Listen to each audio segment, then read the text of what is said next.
os núcleos menores, né, as famílias, os núcleos individuais, como é que isso está afetando? Tem uma diferença nas famílias hoje em dia? O que acontece? O isolamento social me tirou do convívio do social externo, macro, né, e me colocou no núcleo familiar. Então, eu já moro com pai, com mãe, com avô, com tio, com parceiro, com parceira, com amigos, ou seja, eu fiquei num núcleo muito restrito. O que acontece? Vamos imaginar o seguinte: vamos imaginar uma família hipotética de três pessoas adultas, com idade entre 35, 39 e 70 anos. A de 35 e 39 tem relação afetiva. Um adolescente de 16 anos e uma criança de 5 morando na mesma casa. Antes da pandemia, como era? Como era o dia a dia dessa família antes? Uma família de classe média, morando num apartamento, sei lá, de 90 a 100 metros quadrados, com três quartos. Pegando um exemplo, não tão não espelha tanto a nossa realidade brasileira, mas um exemplo que serve para a gente pensar um pouco. Né? A criança de 5 anos, ela tinha uma rotina de acordar de manhã e ir para a creche. O adolescente de 6 anos acordava, ia para a escola, voltava e ia estudar. Né? Os adultos saíam para trabalhar, cada um na sua função, seu local, né?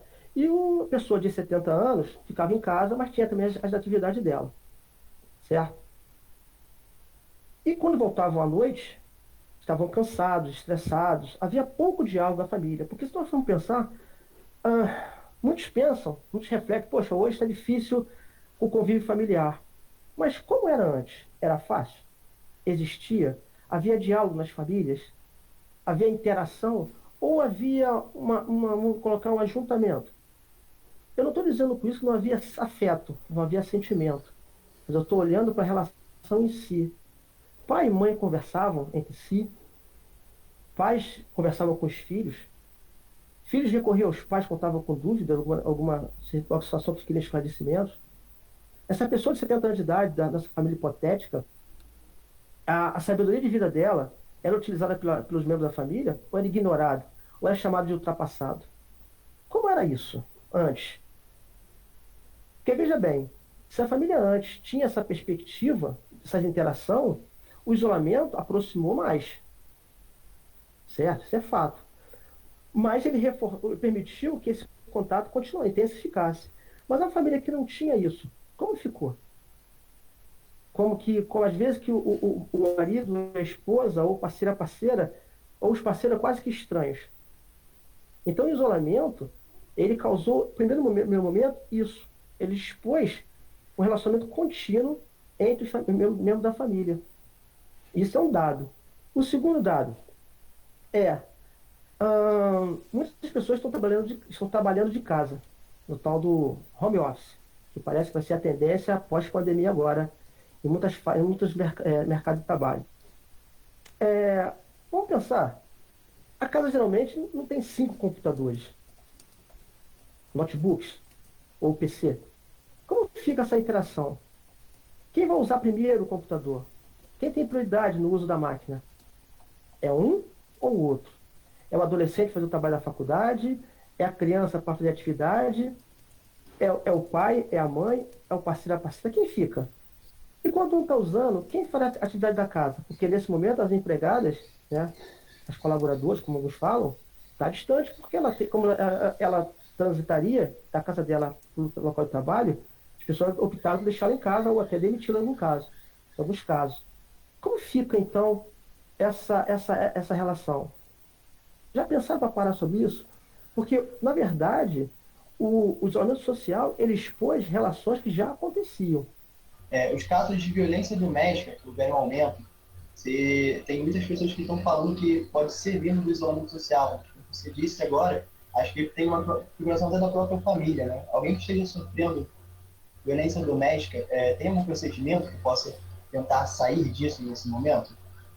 Com o isolamento social, fica muito complexo resolver essa situação.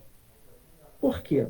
Se uma mulher é agredida dentro de casa pelo companheiro, ela não tem motivos para sair, de desculpas para sair para denunciá-lo.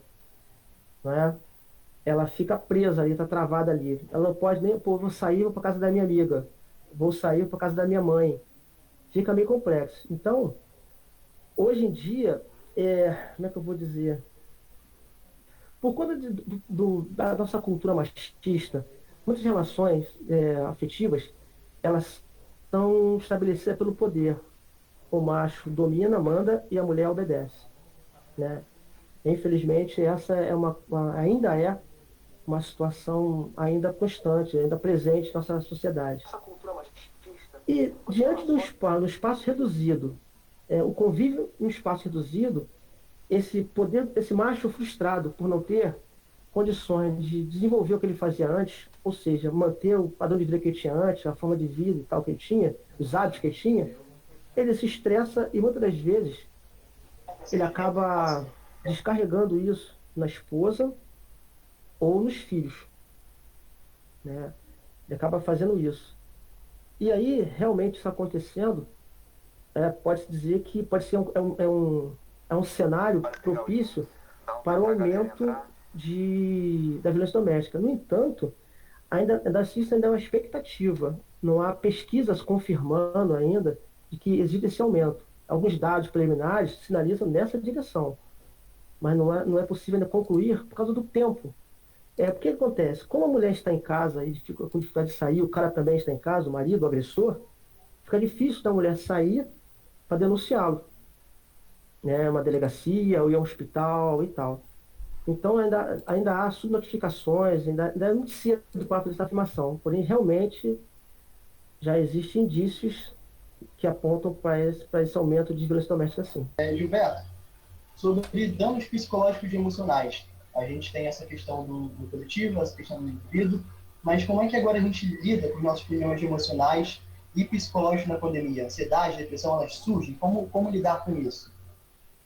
Não há certezas quando se fala em coronavírus, né? As consequências desse isolamento social e do coronavírus. Por que isso? Como eu disse, é novo. Então, o que acontece? Se nós pensarmos que houve uma mudança muito grande na sociedade, nossos hábitos foram alterados, foram modificados, isso gerou muitas questões emocionais afloraram. Hoje nós temos uma estabilidade financeira, né? Tanto por parte do patrão, quanto por parte do empregado. O empregado hoje não sabe se quando acabar a pandemia ele volta empregado, ele vai continuar empregado. O patrão não sabe se consegue reabrir o negócio dele quando acabar a pandemia. Temos também uma coisa que paira no ar, o risco de se contaminar com o coronavírus. Com o vírus, todo vírus, ele é invisível, fato. Se alguém estiver andando na rua e ver um leão, com certeza a pessoa vai correr. Não quer nem saber se ele é manso ou se ele é de circo. Nós vamos nos afastar dele. Talvez se nós vermos um escorpião, mesmo pequeno, nós vamos afastar dele, porque sabemos que ele pode nos machucar. Mas o vírus nós não vemos. O Covid, ou Covid-19, ou o coronavírus, como queira chamá-lo, nós não vemos. E ele está justamente como é que eu vou dizer? Ele está escondido nas pessoas com as quais nós temos contato por morar numa sociedade, numa metrópole, vamos dizer assim. Pelo menos aqui no Rio de Janeiro. Então, existe no ar esse medo de contágio. E esse medo gera consequências. Se eu considerar, veja bem, se uma pessoa tiver receio de contrair o vírus HIV, ela vai manter relações sexuais com preservativo. E vai ficar atenta aos equipamentos que é introduzido no corpo dela, no caso para fazer cirurgia ou para doar sangue. Então ela tem como ter um certo controle. O coronavírus não. Gilberto, tem uma questão da Elizabeth que eu acho que pode complementar essa sua fala, que ela falou sobre sentir falta de contato. Ela relatou sobre aperto de mão e sobre não andar em shoppings. Essa falta de contato, ela também é um dos sintomas provenientes da pandemia? Na verdade, a falta de contato ela é necessária para nos proteger do contágio do vírus. Mas para o brasileiro que adora abraçar, beijar no rosto e estar sempre junto, e se adaptar, né? Porque são anos abraçando, beijando, dando a mão, apertando a mão, e de repente não pode. A coisa foi muito estanque, foi muito repentina. Ontem você podia abraçar, isso lá em março, né? Hoje tu não pode mais. Antes você podia dar 3 beijinhos no rosto quando contava uma amiga, tal. Hoje não pode mais. É, antes o contato, o convívio em grupo mais próximo era importante. Hoje continua sendo, mas por enquanto não se pode. Então realmente esse dado ele tem um peso muito grande como possível causador de situações de estresse também.